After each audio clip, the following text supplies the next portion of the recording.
अस्सलाम वालेकुम गाइस। आज का जो हमारा टॉपिक है वो है कार्डियोवैस्कुलर सिस्टम। आज जो है हम कार्डियोवैस्कुलर सिस्टम को पढ़ेंगे, हमारी बॉडी के अंदर इसका क्या रोल है वो हम देखेंगे। तो cardiovascular system one of the important system of the body है। वैसे 12 सिस्टम होते हैं, 12 सिस्टम ऑफ द बॉडी है, लेकिन उनमें से कुछ जो है वेरी इंपॉर्टेंट होते हैं। जैसे कुछ चीज़ें होती हैं इम्पोर्टेंट, लेकिन कुछ जो है उनसे ज़्यादा इम्पोर्टेंट, बहुत ज़्यादा इम्पोर्टेंट। तो इसी तरह हमारा कार्डियोवैस्कुलर सिस्टम जो है हमारी बॉडी का जो है मोस्ट इम्पोर्टेंट जो है सिस्टम है। तो इसको जो है हम देखेंगे कि किस तरह से ये जो है इम्पोर्टेंट है। आइए हम देखते हैं इसको। सबसे पहले देखते हैं कि कार्डियोवैस्कुलर सिस्टम, कार्डियोवैस्कुलर दो वर्ड का जो है मुखाफिफ है, दो वर्ड से जो है मिलकर बना है। तो कार्डियो और वेस्कुलर। तो कार्डियो का वर्ड कार्डियो जो है उसका मतलब है हार्ट। जहाँ पर भी कार्डियो का जिक्र हो उसका मतलब होता है हार्ट, और वेस्कुलर का मतलब होता है ब्लड वेसल्स। यानी ये जो सिस्टम है वो हार्ट और ब्लड वेसल्स से मिलकर बना है। कौन सा सिस्टम? Cardiovascular system. आइए देखते हैं इसकी डेफिनेशन को कि this system in which blood circulate in all over the body. इस सिस्टम के अंदर जो है ब्लड पूरी बॉडी के अंदर सर्कुलेट करता है with the help of heart and blood vessels, हमारे हार्ट और ब्लड वेसल्स की मदद से। This mechanism is also known as circulatory system. और ये जो मैकेनिज्म होता है इसको जो है सर्कुलेटरी सिस्टम भी कहा जाता है। और इसके अंदर जो ब्लड का जो है बहुत इम्पोर्टेंट रोल होता है। तो ब्लड को भी हम पढ़ेंगे, उसकी फिजियोलॉजी, उसकी जो है कंपोजिशंस भी हम देखेंगे, उनके टाइप्स जो हैं वो भी हम देखेंगे, प्लेटलेट्स क्या होते हैं वो भी हम देखेंगे। ठीक है, तो हम देखते हैं ब्लड वेसल्स। वैसे बहुत सारे सिस्टम हैं, जैसे मैंने पहले भी बताया कि हमारी बॉडी के अंदर जो है 12 सिस्टम होते हैं, लेकिन इनके अंदर कुछ जो है इम्पोर्टेंट होते हैं। कार्डियोवैस्कुलर सिस्टम उनमें से एक है।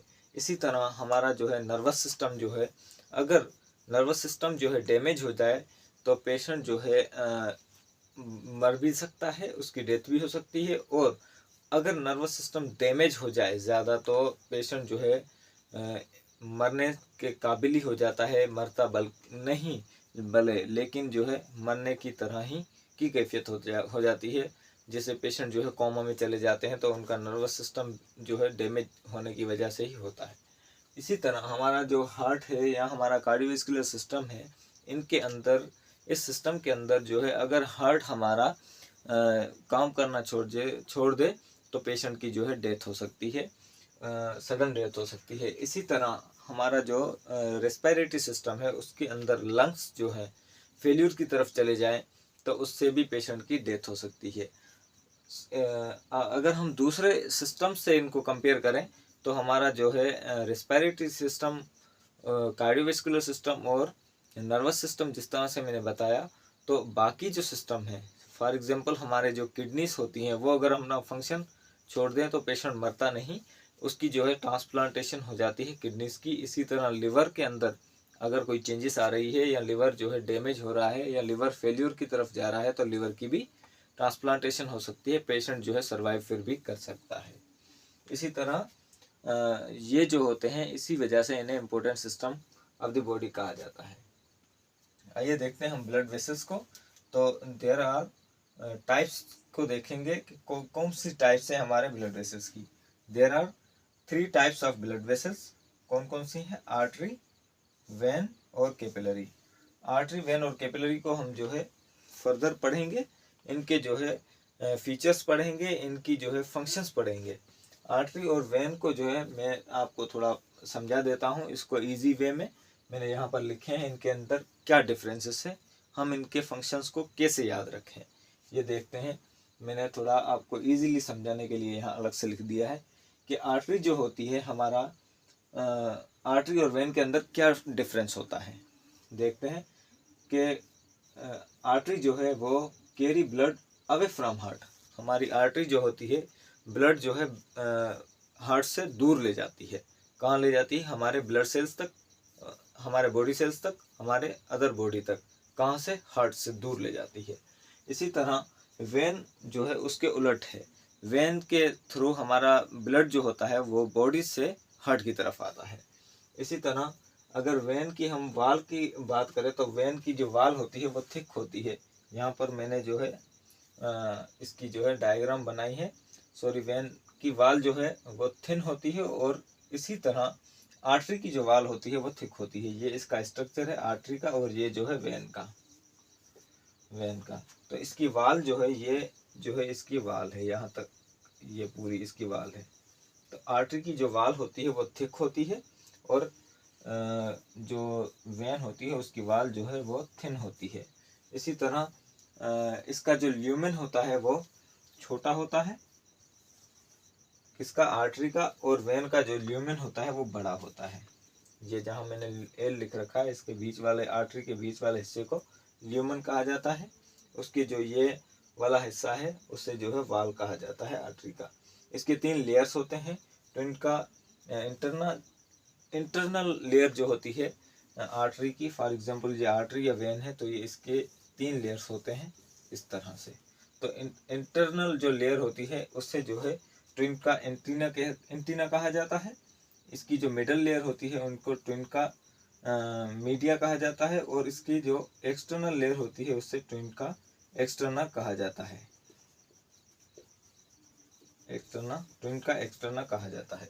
ठीक है, ये इसके जो लेयर्स होती हैं। इसी तरह मैं इनके अंदर जो है डिफरेंस बता रहा था, इनको जो है आपको इजीली याद करने की कोशिश कर रहा था, करवाने की। तो इसका जो है ल्यूमेन जो होता है नैरो होता है किसका, आर्टरी का, और इसी तरह इसका जो वेन का जो होता है वाइड होता है ल्यूमेन। और ये पल्सटाइल इन नेचर होती है क्या, आर्टरी जो है वो हमेशा पल्स मारती रहती है, क्योंकि इसके अंदर जो हमारा ल्यूमेन छोटा है तो ब्लड का फ्लो जो होता है वो जा रहा होता है आगे की तरफ। तो इस वजह से हमारी जो ब्रेचियल आर्टरी है या हमारी जो अम्बिलिकल आर्टरी होती है या हमारी जो है प्लेक्सस आर्टरी होती है, बहुत सारी आर्टरीज होती हैं, उनके अंदर जो है एक पुश करने की जो आगे की तरफ पुश करने की जो है एक खासियत होती है। इसी वजह से वो पल्स मारती रहती है। तो ये पल्सटाइल इन नेचर होती है। इसी तरह हमारी वेन जो है नॉन पल्सटाइल इन नेचर होती है और हमारी जो आर्टरी होती है उसके अंदर वाल्व्स प्रेजेंट नहीं होते। इसी तरह हमारी वेन के अंदर जो है वाल्व्स होते हैं। वाल्व किस तरह से होते हैं, वाल्व का बेसिकली क्या काम होता है कि ब्लड के जो बैक फ्लो होता है उसको रोकना। यानी जो वेन होती है हमारी उसके अंदर ब्लड जो है वापसी ना आ जाए, उसके वेन के अंदर वापसी ना आ जाए, उसको रोकने का जो काम करता है वो हमारे वाल्व्स करते हैं। और हमारी वेन के अंदर वो वाल्व्स होते हैं और इसी तरह आर्टरी के अंदर नहीं होते। उसके बाद है कि ये जो है आर्टरीज वो कोलैप्स नहीं होती, कोलैप्स यानी सिकुड़ती नहीं हमारी आर्टरी। और हमारी जो वेन्स हैं वो कोलैप्स होती हैं जब उसके अंदर जो है ब्लड का फ्लो कम होता है तो वो कोलैप्स हो जाती हैं। इसी वजह से जो ये हमारी वेन्स होती हैं वो उभरी नुमा नज़र आती है, क्योंकि इसके अंदर कोलैप्स नहीं होता। और हमारी वेन्स जो है ज़ाहिरी तौर पर दिखती नहीं, क्योंकि ये कोलैप्स हो जाती हैं जब ये खाली होती हैं, इनके अंदर ब्लड कम होता है या ब्लड का जो फ्लो है वो आगे की तरफ चला जाता है। तो इसी तरह ये जो है ऑक्सीजनेटेड ब्लड ट्रांसपोर्ट करती हैं 2 वेन्स को छोड़कर। वैसे हमने बायोलॉजी के अंदर पढ़ा है कि पल्मोनरी आर्टरी जो है वो डीऑक्सीजनेटेड ब्लड को ट्रांसपोर्ट करती है, लेकिन अम्बिलिकल आर्टरी जो होती है, अम्बिलिकल आर्टरी जिस वक्त जो बच्चा होता है वो हमारे माँ की जो पेट के अंदर होता है, तो वहाँ पर जो अम्बिलिकल आर्टरी होती है वो भी हमारा डीऑक्सीजनेटेड ब्लड ही ट्रांसपोर्ट करवाती है। इसी तरह जो हमारी अम्बिलिकल वेन होती है और पल्मोनरी वेन जो होती है वो हमारा कार्बन डाइऑक्साइड वाला ब्लड जो है उसको आगे ट्रांसपोर्ट करवाती है। इसी तरह गाइस ये था हमारा वेन, आर्टरी और कार्डियोवैस्कुलर का ओवरव्यू।